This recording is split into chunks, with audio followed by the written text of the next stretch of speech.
Hey everybody, JC here with another T&I toy review, and today's review is in association with JediInsider.com, your #1 news source for everything Star Wars. And today we're going to take a look at the new 6-inch scale Star Wars The Black Series Yoda figure from Hasbro. Now this figure is part of the newest assortment of Black Series figures hitting retail stores. It's number 6 in the series for 2014. And it comes packaged in that 2014 style packaging, which is a little bit different than the packaging we saw with the first year of this line. Basically, we've got some blue borders as opposed to orange, and just a little bit difference on the window packaging. We've got Yoda's face up at the corner, a medallion image of Yoda's face up in the corner, and then the figure's clearly displayed in the packaging. You've got the Star Wars The Black Series logo down below, and it tells us that this is number 6 in the series, and again that's for 2014. Then on the back of the packaging we have a little brief bio for Yoda and an image from the Empire Strikes Back when Luke was carrying Yoda on his back in the Dagobah for his Luke's Jedi training. And then down below we have the Disney and Hasbro logos. Okay, so let's get this figure open and take a look at what's inside. Okay, so here's a look at the figure outside of the packaging, and I think Hasbro's done a really good job with the details on this figure. It's very reminiscent to me to the old Kenner Yoda figure. He comes with a soft goods robe, and for the most part I think the robe looks good. It does have, you know, some tattered strings on the ends of it, which can kind of unravel as you use it. It's not that big a deal to me, and in fact, you know, because the robe he wore in Empire Strikes Back was kind of tattered and everything, it kind of actually adds to the overall look of the figure, in my opinion. But you know, it can be a little bit of a pain with those strings. My robe's not that bad. I've seen other figures where it's worse, but just something to note, to watch out for. He's got a brown belt that keeps the robe on the figure basically, and the belt itself is not really removable. Not a lot of detail on the belt, it's just a brown piece of plastic. It's got this little tassel off to the side, and then he's got one pouch on the back of the belt. Underneath the robe he's just got those traditional brown pants and shirt like you've seen with other figures, but not a whole lot of detail or anything on that. I like really with the head sculpt, I think they've done a nice job sculpting on like the scales on the top of his head or whatever those little bump things are.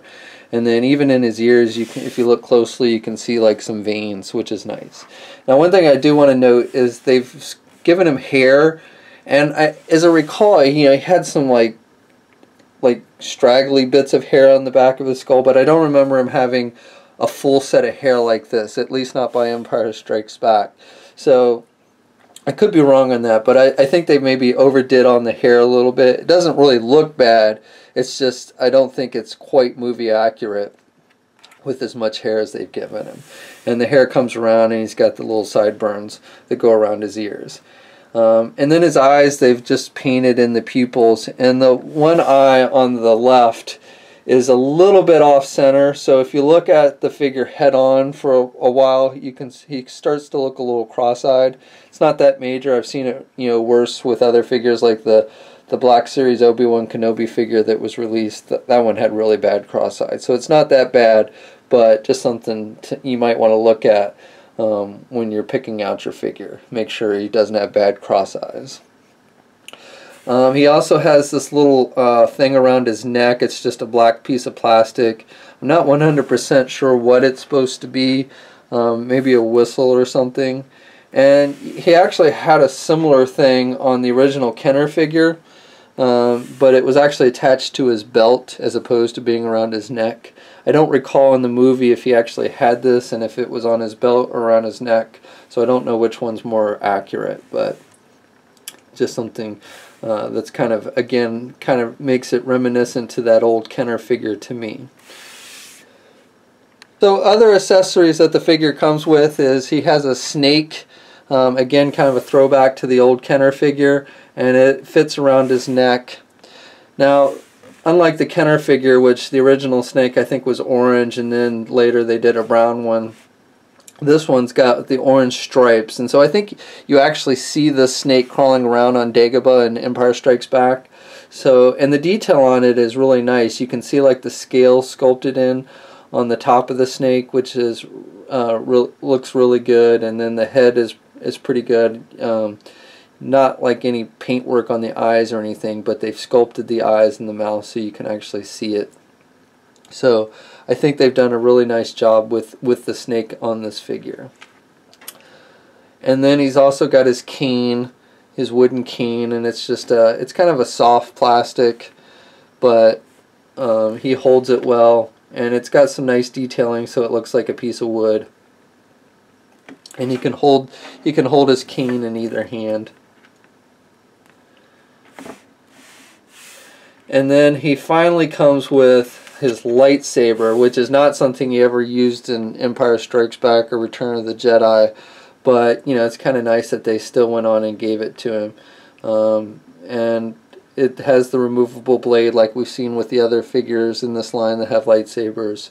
There is no place to attach the hilt to his belt. You could kind of slide it under the belt if you wanted to, but they didn't actually make a hook or anything to put the lightsaber on his belt. So the figure stands just a little bit over 3 inches tall. He's in pretty good scale with the other figures in the line. Here he is next to the Bespin Luke.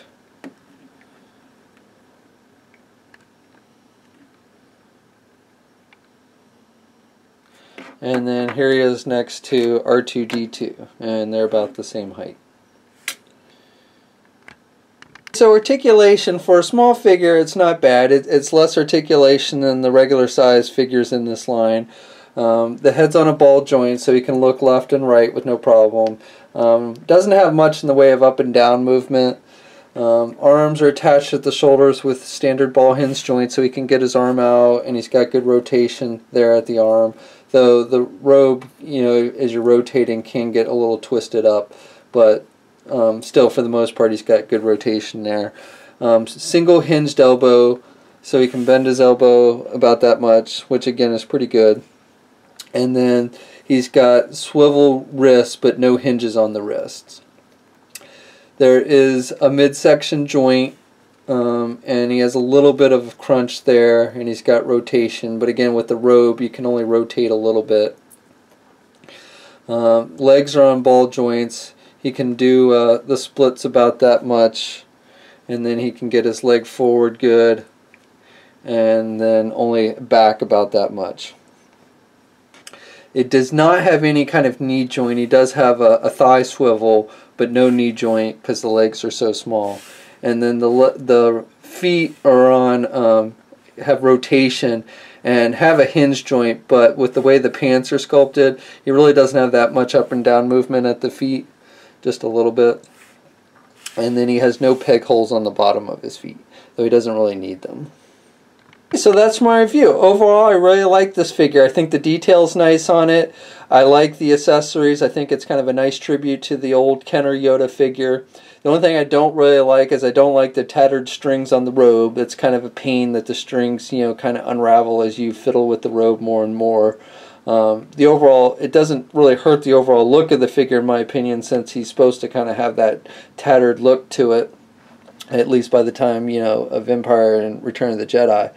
But it's just kind of a pain having the strings come off. But other than that, I think this is a pretty cool figure. You know, obviously it's a smaller figure than the regular size Black Series 6-inch figures, and you have to pay the same price, but that's really no different than any other line, including the original Star Wars line. I mean, the original Yoda figure was smaller than the regular figures, but you still had to pay the same price as you did those regular figures. So, you know, again, that's not a big deal to me. This figure is hitting retailers and e-tailers, so if you want to add it to your collection, start checking your favorite store now. And that's my review. Please leave a comment.